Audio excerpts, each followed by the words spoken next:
Em meio ao colapso da Alemanha nazista, quando cidades queimavam e estruturas inteiras desmoronavam, um homem simplesmente desapareceu sem deixar rastro. Nenhum corpo, nenhum registro confiável, nenhuma resposta definitiva. Como alguém que esteve no centro de alguns dos projetos mais importantes do regime pôde desaparecer assim? E mais inquietante, o que exatamente esse homem construiu antes de sumir? O nome dele era Hans Kammler, e sua trajetória não começa com violência, mas com algo que parece muito mais comum: ambição. Hans Kammler nasceu em 1901, em uma Alemanha ainda marcada por valores rígidos de disciplina, ordem e hierarquia. Filho de um funcionário público, cresceu em um ambiente onde seguir regras não era uma escolha, mas uma expectativa.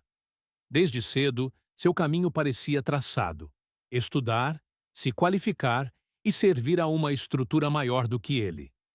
Ele seguiu esse roteiro com precisão.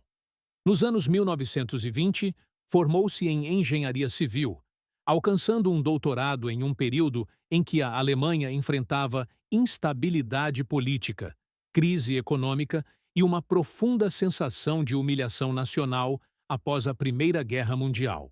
Esse contexto não pode ser ignorado. Muitos jovens altamente qualificados buscavam direção, pertencimento e propósito.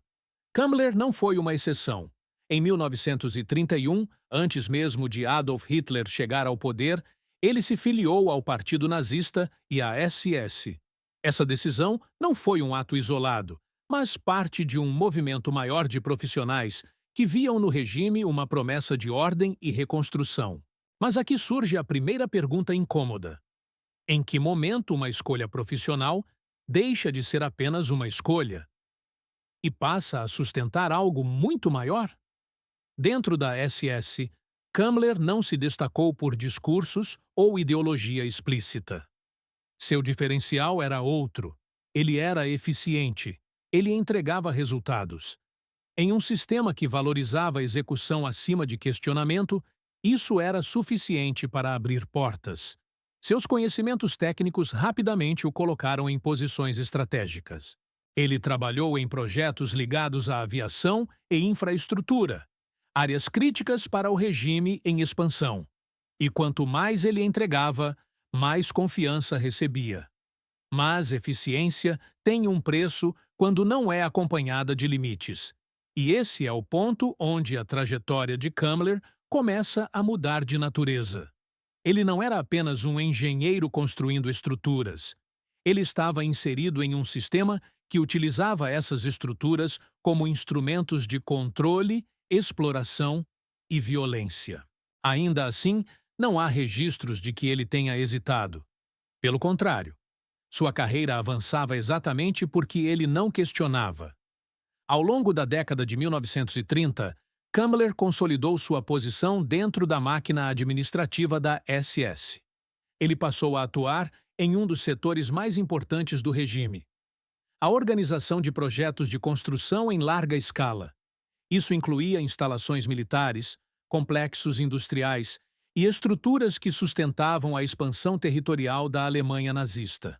Cada projeto entregue aumentava sua relevância. Cada resultado reforçava sua posição. Mas havia algo diferente em Kammler que chamava a atenção até dentro da própria SS. Ele não era apenas um executor. Ele entendia como integrar diferentes áreas. Sabia conectar engenharia, logística e administração de forma eficiente. Em um regime que dependia cada vez mais de escala e rapidez, isso o tornava valioso. Muito valioso. E foi exatamente essa capacidade que o levou a um novo nível de responsabilidade. Ao ser transferido para o Escritório Econômico e Administrativo da SS, sob liderança de figuras como Oswald Pohl, Kammler passou a ter influência direta sobre projetos ainda maiores. Agora, ele não lidava apenas com construções isoladas. Ele participava da criação de sistemas inteiros. Nesse ponto, a linha entre técnica e responsabilidade moral se torna impossível de ignorar, porque esses sistemas não eram neutros. Eles tinham função, E essa função estava diretamente ligada ao funcionamento do regime nazista. Kammler assinava projetos, revisava planos e supervisionava execuções. Ele não era um observador distante. Ele fazia parte ativa do processo. E aí vem outra pergunta que não pode ser evitada. Até que ponto alguém pode se esconder atrás da própria função? Um engenheiro constrói. Mas o que acontece quando o que é construído serve a um sistema de opressão? A ascensão de Kammler não foi marcada por grandes discursos ou decisões públicas. Foi silenciosa, técnica e contínua. Ele não precisava aparecer. Seu poder estava na capacidade de fazer acontecer. E, dentro daquele contexto, isso era mais importante do que qualquer outra coisa. Com o tempo, ele passou a circular entre diferentes esferas do regime com uma liberdade incomum. Tinha acesso a informações estratégicas, contato com lideranças importantes e autonomia para executar projetos complexos. Essa combinação de confiança e eficiência o transformou em uma peça central dentro da estrutura nazista. Mas essa posição também carregava um risco invisível. Quanto mais ele avançava, mais se afastava de qualquer possibilidade de neutralidade. Porque, naquele sistema, não existia neutralidade real. Cada decisão técnica tinha impacto humano. Cada projeto concluído reforçava uma estrutura maior. E mesmo assim, não há evidência de que Kammler tenha desacelerado. Pelo contrário, sua trajetória sugere o oposto. Ele continuou avançando, assumindo responsabilidades maiores e se tornando cada vez mais indispensável. No final dos anos 1930, Hans Kammler já não era apenas um engenheiro promissor. Ele era um homem em ascensão dentro de um dos regimes mais complexos e violentos da história. E essa ascensão não aconteceu por acaso. Ela foi construída, projeto por projeto, decisão por decisão. Mas a verdadeira transformação ainda estava por vir. Porque o que começou como uma carreira técnica estava prestes a se tornar algo muito mais profundo. Algo que não poderia mais ser explicado apenas por eficiência, disciplina ou ambição. E é exatamente nesse ponto que a história muda de escala. Porque, a partir daqui, Kammler deixaria de construir estruturas e passaria a construir sistemas que funcionavam mesmo quando ninguém queria ver o que estava acontecendo dentro deles. Se essa história te fez parar por um momento e pensar, então você já percebeu que isso não é apenas sobre o passado. É sobre entender como decisões silenciosas, aparentemente técnicas, podem ganhar proporções que ninguém imagina no início. E essa é só a primeira parte.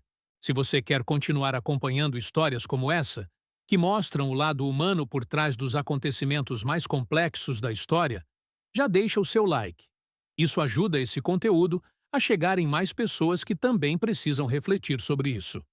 Se inscreve no canal para não perder as próximas partes, porque o que vem a seguir aprofunda ainda mais essa trajetória. E me diz nos comentários, em que momento você acha que alguém deixa de apenas cumprir uma função e passa a fazer parte do que está sendo construído? À medida que a carreira de Hans Kammler avançava, o que antes parecia apenas uma trajetória técnica começava a revelar um peso muito maior. Ele não era mais um engenheiro que executava projetos isolados. Ele estava no centro de um sistema que crescia rapidamente e exigia cada vez mais eficiência, mais controle e menos questionamento. E, nesse ambiente, quanto melhor alguém entregava resultados, mais espaço ganhava. Kammler assumiu responsabilidades dentro do escritório econômico e administrativo da SS, uma estrutura que coordenava desde recursos financeiros até grandes projetos de construção. Na prática, isso significava organizar espaços, otimizar processos e garantir que tudo funcionasse sem falhas. Mas esses espaços não eram comuns, eram campos, fábricas e instalações que sustentavam a expansão do regime. Ele analisava plantas, revisava estruturas e acompanhava execuções. Cada decisão sua tinha impacto direto na forma como esses locais funcionavam. Existe um detalhe importante aqui. Kammler não operava em um ambiente de improviso. Tudo era planejado para funcionar com precisão. Transporte, alojamento, logística, fluxo de pessoas. E isso nos leva a uma reflexão desconfortável. No cotidiano, muitas pessoas se orgulham de serem organizadas, eficientes e produtivas. Mas o que acontece quando essas qualidades são aplicadas dentro de um sistema que não deveria funcionar melhor, e sim ser interrompido? Testemunhos posteriores indicam que Kammler visitava pessoalmente algumas dessas instalações. Ele observava, analisava e fazia ajustes. Não há registros de que tenha recusado tarefas ou questionado direções. Pelo contrário, sua presença constante reforçava sua imagem como alguém confiável, capaz de transformar planos em realidade. Dentro daquele contexto, isso era visto como competência. Fora dele, levanta uma pergunta difícil de ignorar. Com o avanço da guerra, a pressão sobre a Alemanha aumentava. Bombardeios atingiam cidades, fábricas eram destruídas e a produção precisava ser mantida a qualquer custo. Foi nesse momento que Kammler ganhou ainda mais espaço. Ele passou a coordenar projetos subterrâneos, instalações escondidas que protegiam a produção de armamentos. Isso exigia uma combinação de engenharia, logística e rapidez. E ele entregou. Um dos exemplos mais marcantes foi a transferência da produção de foguetes V-2 para instalações subterrâneas. Esses locais eram construídos para funcionar de forma contínua, protegidos e altamente organizados. Mas havia um elemento essencial nesse processo: a mão de obra. E ela não era voluntária. Trabalhadores forçados eram utilizados em condições extremas, sob pressão constante e sem qualquer controle sobre sua própria sobrevivência. Aqui, a história deixa de ser apenas sobre eficiência e passa a expor um conflito mais profundo. Kammler organizava sistemas que funcionavam. Mas esses sistemas só funcionavam porque ignoravam completamente o custo humano. Produção aumentava, resultados apareciam, e, ao mesmo tempo, milhares de vidas eram consumidas nesse processo. Para quem observa de fora, pode parecer distante. Mas a lógica não é tão diferente do cotidiano. Quantas vezes alguém executa uma tarefa sem questionar o impacto dela? Quantas vezes a preocupação com o resultado supera a reflexão sobre consequência? A diferença aqui está na escala e na gravidade, mas o mecanismo interno é semelhante, e é isso que torna essa história tão desconfortável. Kammler continuava avançando. Sua capacidade de integrar diferentes áreas o tornava cada vez mais indispensável. Ele transitava entre setores, coordenava projetos complexos e mantinha a produção mesmo sob pressão extrema. Para o regime, ele era uma solução. Para a história, ele se tornava um exemplo difícil de ignorar. E quanto mais ele crescia dentro dessa estrutura, mais se aproximava de decisões que não podiam mais ser tratadas como neutras. Não era mais possível separar função de consequência. Não era mais possível dizer que ele apenas executava ordens. Ele influenciava diretamente o funcionamento de um sistema inteiro. No final de 1943, sua posição já não era apenas técnica, era estratégica. Ele controlava projetos que eram considerados essenciais para a continuidade da guerra. E isso o colocava em um nível onde poucos conseguiam chegar. Mas também o colocava em um ponto onde cada escolha tinha um peso impossível de ignorar. E é aqui que a tensão começa a crescer de verdade. Porque enquanto sua influência aumentava, o cenário ao redor começava a desmoronar. A guerra estava mudando de direção. Pressões externas aumentavam e, dentro desse contexto, homens como Kammler deixavam de ser apenas úteis e passavam a se tornar peças perigosas. O que acontece quando alguém que sabe demais, controla demais e está no lugar certo na hora errada, percebe que o sistema ao seu redor está prestes a cair? É exatamente nesse ponto que a história toma um rumo ainda mais imprevisível. Nos últimos meses da guerra, enquanto tudo ao redor desmoronava, Hans Kammler ainda se movia como alguém que acreditava ter controle. Ele coordenava projetos, reorganizava equipes, transferia cientistas e tentava manter ativa uma estrutura que já não se sustentava. Registros indicam que ele continuou emitindo ordens até poucos dias antes da rendição da Alemanha. Isso levanta uma pergunta inevitável. Ele realmente acreditava que ainda havia algo a salvar? Ou já estava preparando a própria saída? Relatos apontam que, em abril de 1945, Kammler participou de reuniões com engenheiros ligados ao programa de foguetes, discutindo a rendição às forças americanas e não aos soviéticos. A escolha não era ideológica, mas estratégica. Ele sabia que possuía conhecimento valioso. Sabia que, naquele momento, informação poderia significar sobrevivência. E aqui a história muda novamente. Não é mais sobre construção, nem sobre eficiência. É sobre cálculo. Sobre entender quando um sistema acabou e decidir o que fazer com isso. Depois dessas reuniões, sua presença se torna incerta. Mensagens atribuídas a ele ainda circularam por alguns dias. Ordens foram dadas. Arquivos deveriam ser destruídos. Equipes deveriam recuar. E então, silêncio. Nenhuma confirmação. Nenhum registro conclusivo. Oficialmente, foi declarado morto. Mas sem corpo, sem prova concreta, sem encerramento real. E talvez seja exatamente isso que torna essa história tão perturbadora. Porque ela não termina com uma resposta. Ela termina com um vazio. Mas o mais importante não está no desaparecimento. Está no processo que levou até ele. Hans Kammler não começou como um símbolo de violência. Ele começou como alguém competente, disciplinado, eficiente. Qualidades que, no cotidiano, são valorizadas. Qualidades que muitas pessoas buscam desenvolver.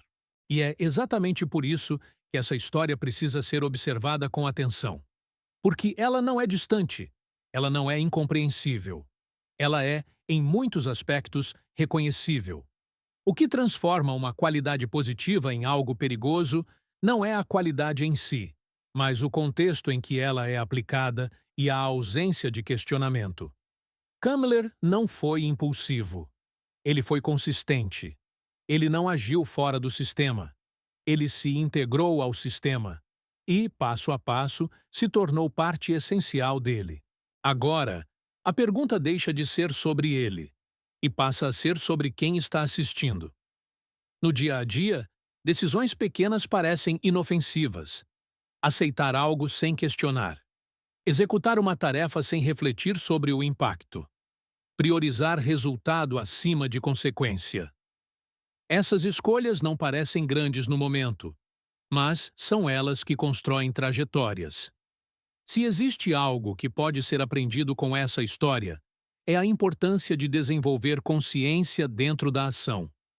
Não basta ser eficiente. Não basta entregar resultados. É necessário entender o que está sendo sustentado por esses resultados.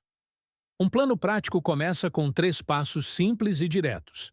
O primeiro é a pausa consciente. Antes de executar algo importante, parar por alguns segundos e perguntar: isso contribui para algo que eu realmente considero correto? Essa pausa evita decisões automáticas. O segundo é a responsabilidade pessoal. Não transferir totalmente a decisão para sistemas, regras ou autoridades. Mesmo dentro de estruturas maiores, cada pessoa ainda responde pelas próprias ações. O terceiro é o limite. Saber identificar o ponto em que continuar significa ultrapassar algo que não deveria ser ultrapassado. E, quando esse ponto é percebido, ter coragem de interromper. Esses 3 passos parecem simples, mas, na prática, são difíceis, porque exigem atenção constante, exigem coragem e, muitas vezes, exigem ir contra o fluxo. A história de Kammler não precisa ser vista como algo distante ou inacessível. Ela pode ser usada como um alerta silencioso, um lembrete de que não são apenas grandes decisões que definem um caminho, mas a repetição de pequenas escolhas feitas sem reflexão.